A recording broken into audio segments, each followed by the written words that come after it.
That and the cold shooting of Rockville, which of course can be attributed, a lot of it, to the defense.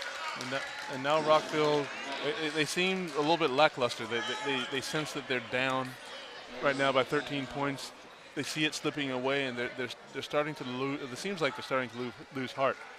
I think Coach Thompson has to get their excitement back up, has to get them back, back into this game from a mental standpoint. To get them fighting for it again, because right now it would be easy to give up, but they need to fight. They need to try to defend their home court and try to play Knights basketball the way Coach Hobson wants them to play Knights basketball. They've been throwing the ball away. They in that last play where Randall Scott got trapped just across the half-court line, I think it was Kamal Terrell. Kamal Terrell threw the ball in between two different players. Right. And neither one of them really went after it. Just sort of lofted it, too. Just jumped in the air, got off his feet, had to get rid of the ball. So he just tossed it into space. Right. And next thing you know, they got the ball in the corner and they're trapped. That's not a good way to break the press, obviously. No. But from a standpoint of trying to claw their way back into a game, that's just kind of one of those plays where it's like, I'm just going to toss it up there. Hopefully, that's a hope play. That's a hope play. That's not a positive play, an aggressive play. All right, so let's see who's in here for Rockville. It's the same unit that was out there right before the timeout. Let's see if they can turn it back on. Let's see if they can refocus. They've got Antoine Brown back in the game, and I think he can be the one that helps turn around Rockville's fortune.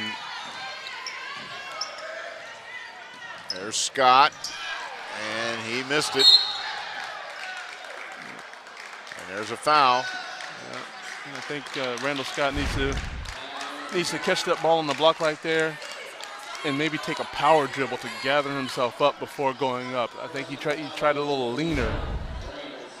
If he takes that power dribble, gather his base up, and then goes up strong, he'll have a much better chance of making that shot. So that puts Carl Scott back on the line, where he has been very successful during this game. And Bosles is coming in for Randall Scott for Rockville. 4 fouls on Scott. And Germantown's entire team has been shooting free throws well today. And that's the first miss of the night for Carl Scott. And I think I just cursed him. Yeah, he was 4 for 4 for the line prior to that. There's Bosles, and they call a charge. Carl Scott, great defense. He anticipated the move to the baseline, gets into position. And took the charge. And Rockville putting on full court pressure. Gets knocked in a keister right into Sean Coburn. Sean Coburn, man of steel over there. Sean hangs in there, and that's just a sign of the toughness that a guy from Jersey has. You know what I mean? He didn't even flinch.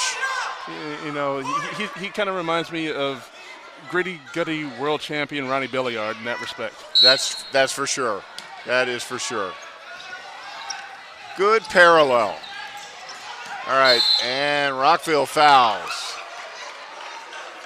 So Dexter Batts fouls Mitchell Dudley. That's 3 on Batts. And Rockville's trying to get more aggressive, trying to extend their defense more to full court. But with that aggression, you get the propensity to have more fouls. Mitchell Dudley, 6'5" sophomore, one of the captains on the Germantown team. He is, as Xavier Joyner says, he provides brute strength to our lineup. Yeah, he's a very strong player. He brings a lot of defensive tenacity, toughness, and energy to the Germantown team, as does as does Desmond Wade, who came into the game as well. Both of them have the same body style, very strong, very quick. And there's off Scott, and Germantown retains possession. That's a killer. That's what I was talking about, that quickness that Desmond Wade had getting off there, to get a hand in there and knock the ball off Randall Scott. There's Kindred.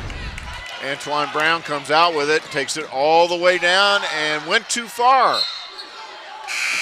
He tried to make too fancy of a play. He had a 2 on, I guess, 1.5 break with Brandon Sims there, but he tried to make it too fancy of a move, a little dipsy-do up and under type thing, and made it into too hard of a shot.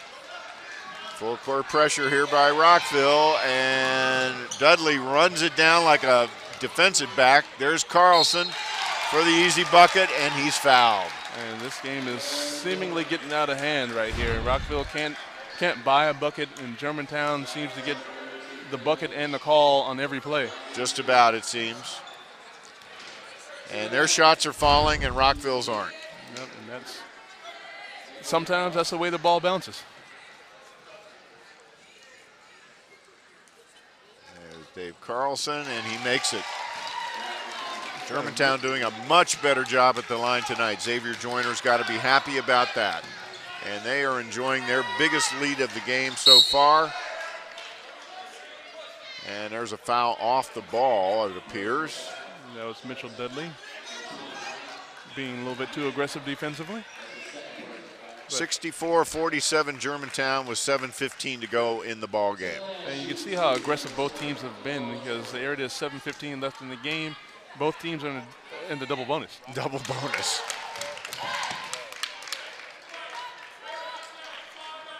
And Terrell does make his foul shot.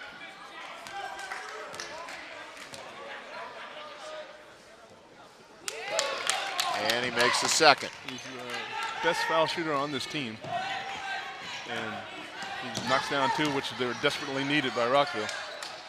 Carl Scott breaks the press with his strength. Wade loses a handle. Scott picks it up. And Carlson is fouled very hard. And he comes out smiling and laughing at it. It doesn't seem to bother him. Like you said, Joe, he knows only one way to play this game. Let's take a look at that. You know, he's got kind of a football player's mentality in some ways. You know, he craves contact in some instances.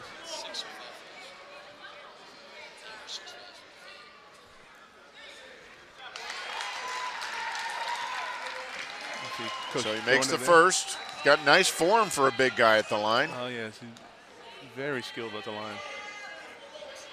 Electrical engineering major. Just came to the United States 3 years ago. His uncle told him about Montgomery College, and he loves going to school there, loves playing for Xavier Joyner.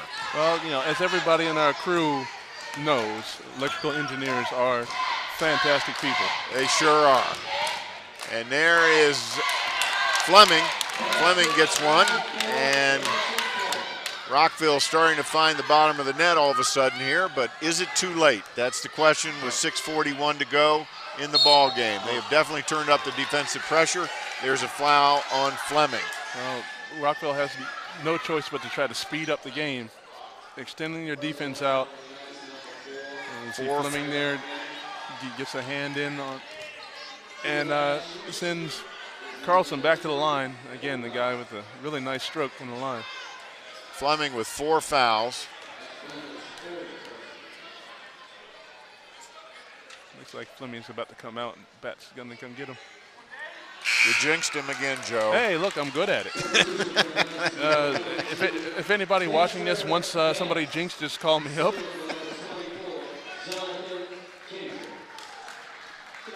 So Kendrick goes out, but Fleming stays in. Batts is in for Rockville. Second one by Carlson is good. 67-51 Germantown with 6:36 to go in the ball game. Bosles guarded by Wade. Spin. Boy, it looked to me like he took some steps. They didn't call the travel. They called a foul on Germantown. Yeah, it looked like he was doing the foxtrot there, but he somehow skated his way across the lane and gets the foul call.